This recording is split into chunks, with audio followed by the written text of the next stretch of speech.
So here we are in London. I'm delighted to be in the company of James Walsh. James, welcome.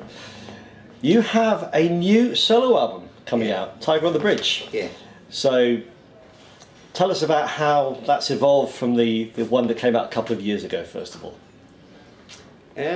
Well, obviously after Turning Point, I kind of made the decision to get back with the Starsailor boys, so that we did an album, All This Life, and then kind of toured that for a while, did some Silence is Easy gigs, and yeah, just decided that I'd kind of done what it was going to do for the time being, and I wanted to do something fresh and go back to the solo material, and yeah, I just started writing these songs in the front room of the house, kind of trying to, like a lot of artists, like getting over a divorce. Got together with my friend Greg, who's sat over there in the corner, in the studio, and we started fleshing them out, and then decided to get a band together and make a record. And how does the approach differ from the Starsailor writing? Do you have a different approach or different mindset? Yeah, a little bit. I think it's a bit more personal and a bit more kind of. I think the rest of the guys from Starsailor kind of make it what it is. The musicians on this solo album are fantastic as well. But I think they were more. I have to be careful what I say because they're all sat in this room. But I think you're approaching a solo album, it's kind of, it's more about like how can we make this artist look as good as possible and honour and play for the songs as much as possible, whereas I think Starsailor is more a kind of, I don't know, it's difficult to articulate, but it's more, that's four personalities all together, whereas this is like everyone's played brilliantly to kind of help me realise what I wanted to say and how I wanted it to sound. And your singing style, I mean, for me, listening to the album, it does sound subtly different in the way you sing compared to Starsailor. Is that because of the underlying sort of Tim and Jeff Buckley thing you have in the back of your mind? I've been listening to a lot of Jackson Browne and Van Morrison, and I think the style of the songs as well is just, it's just nice to kind of write something that all existed in a certain world and had a nice warm feeling to it throughout, whereas I think with the Starsailor albums we've always tried to have more of a kind of what's the word? Just more ups and downs, upbeat, downbeat. It's more of a mishmash of different feels and different moods. Whereas I think this album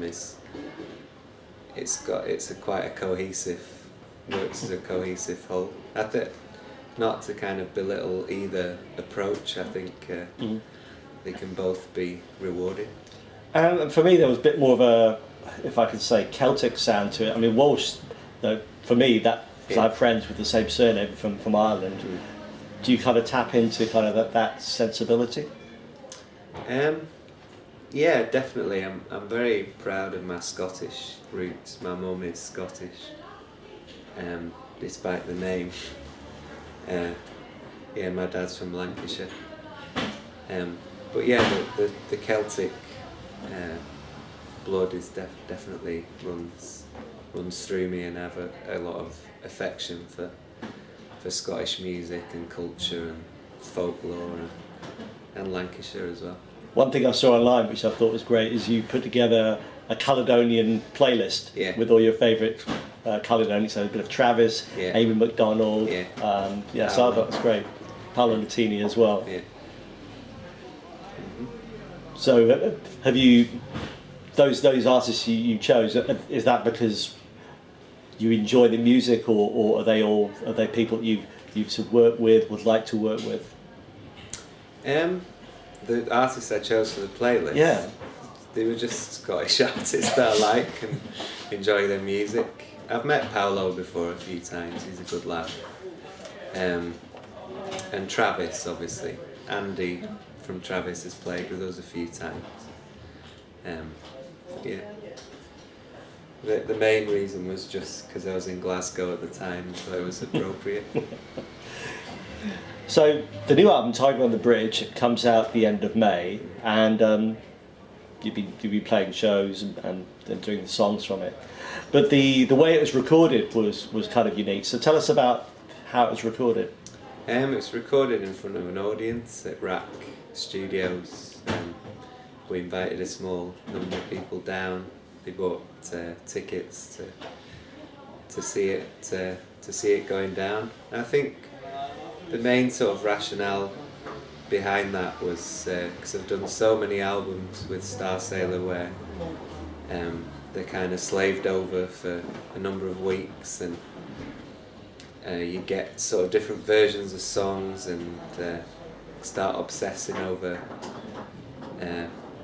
what can be improved, what we need to lose, and it can be beneficial in some ways, but it can have a negative effect as well, whereas this was just like, okay, we're confident in the songs now, we've played them a few times, let's capture them while they're still fresh, and instead of being too clinical about it and overthinking it. And I think it's given the album a nice kind of lively feel. I think that's right. It's got a lively feel, but it doesn't sound like a live album in that. Yeah. No, it's very well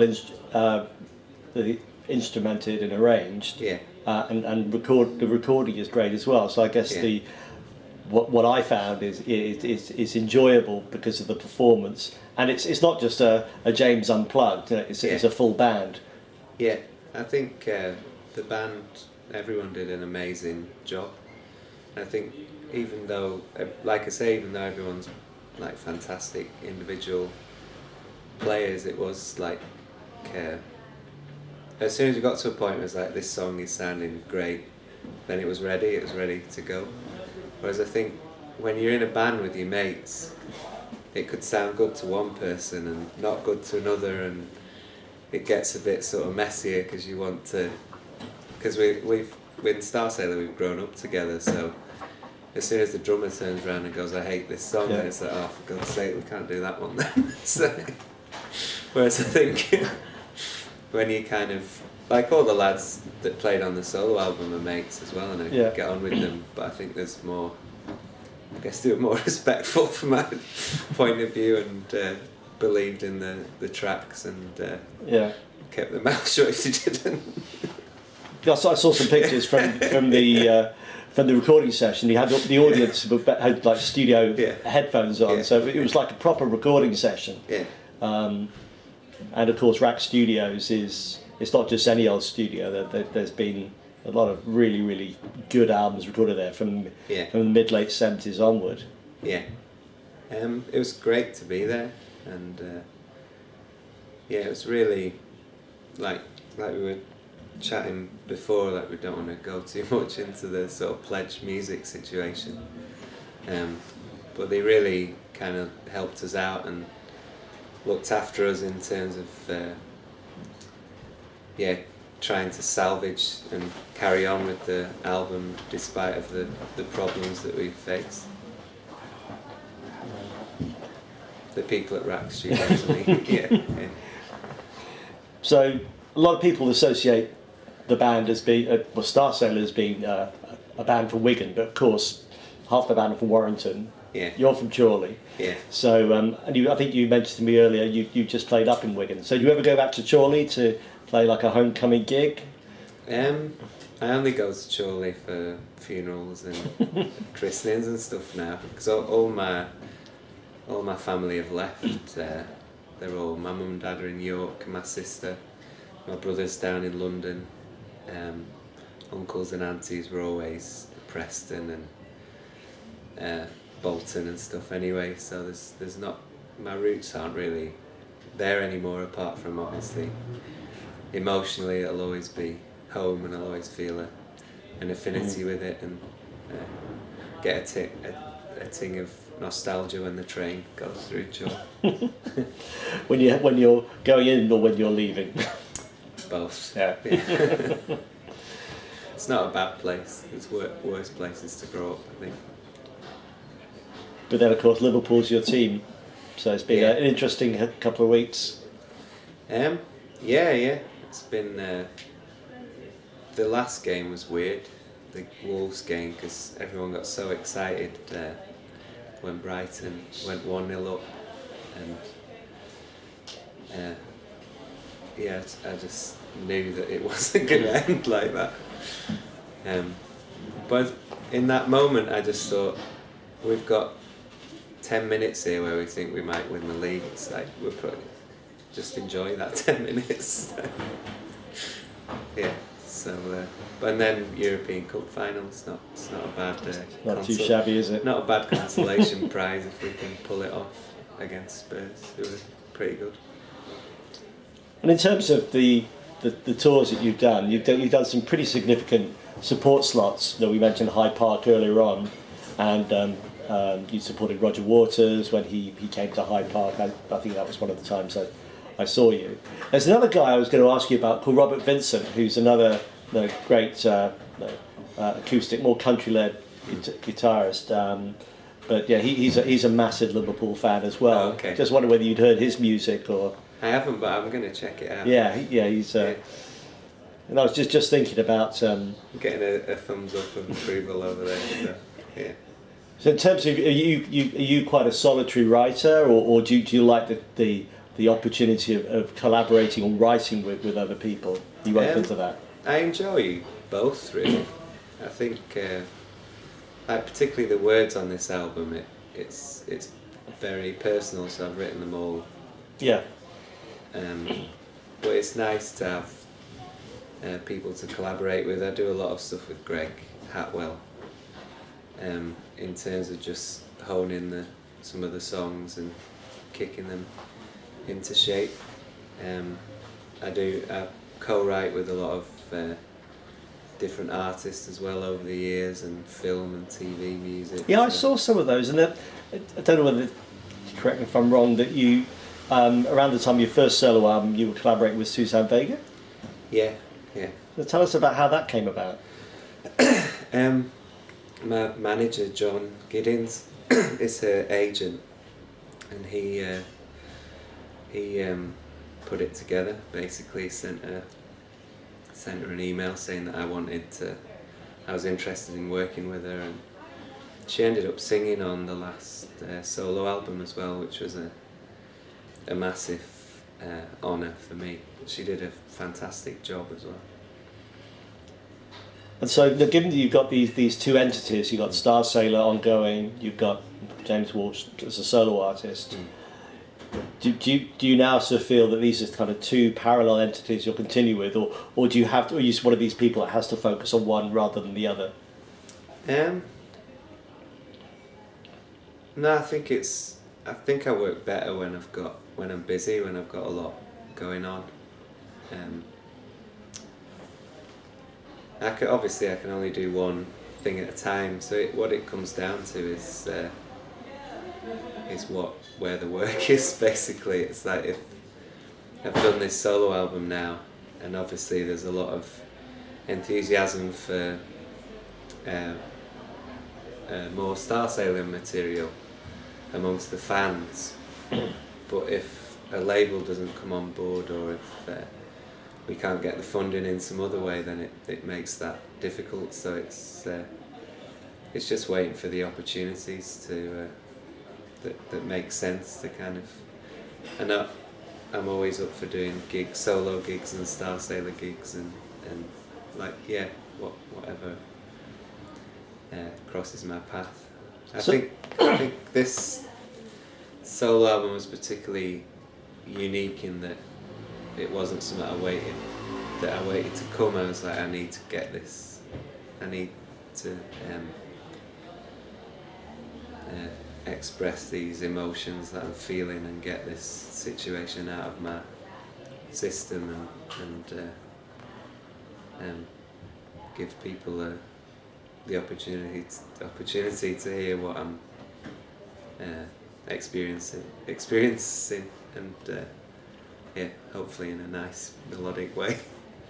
And then to draw this to a close, in that regard, is there a particular Starsailor song which is kind of your go-to song, whether you're warming up or you're doing a solo set and go, this is the one I always like finishing with? Good Souls. Yeah. We rehearsed the other day and we played, there's a new song called Blood from the last Starsailor album. Really enjoyed playing that. And some of the other songs felt a bit nostalgic and a bit kind of, well, this is fun, but it's sort of not us anymore. We're just performing them because people want to hear them. Yeah. Whereas Good Souls was one which is like, no, this song still has relevance. It still feels great to play almost 20 years later. So yeah, Good Souls. And then coming right up to date on the new album, is there, if someone is thinking about listening to it, is there one track you say this will give you a good idea of the kind of the mood of the album? It always changes, but I think right now probably the title track, Tiger on the Bridge. It's weird how some songs are immediate and you think, yeah, that's the one. Like when we were first putting the album together, it was always like Heavy Heart's the big track, that's the and Tiger on the Bridge was like, well, it's a nice little song, we've got to put it on there. But every time we play it and every time I hear it, I think, no, it's got something, this one, this is gonna endure, because you kind of, yeah, I don't know, I don't want to big up my own material too much. It's got teeth, yeah. I think is what you're saying. It's got teeth, it's got a good sort of slightly self-depreciating message, and sounds great with the harmonies when we play it live, and I think it'll stand the test of time. James, it's been a pleasure talking to you. To remind everyone, Tiger on the Bridge is out at the end of May, 31st of May, yeah. And you've got ongoing tour dates through May and beyond, so encourage people to go and see you. And we're looking forward to the gig tonight as well. Thanks, Excellent. It's been a pleasure. Cheers. Cheers.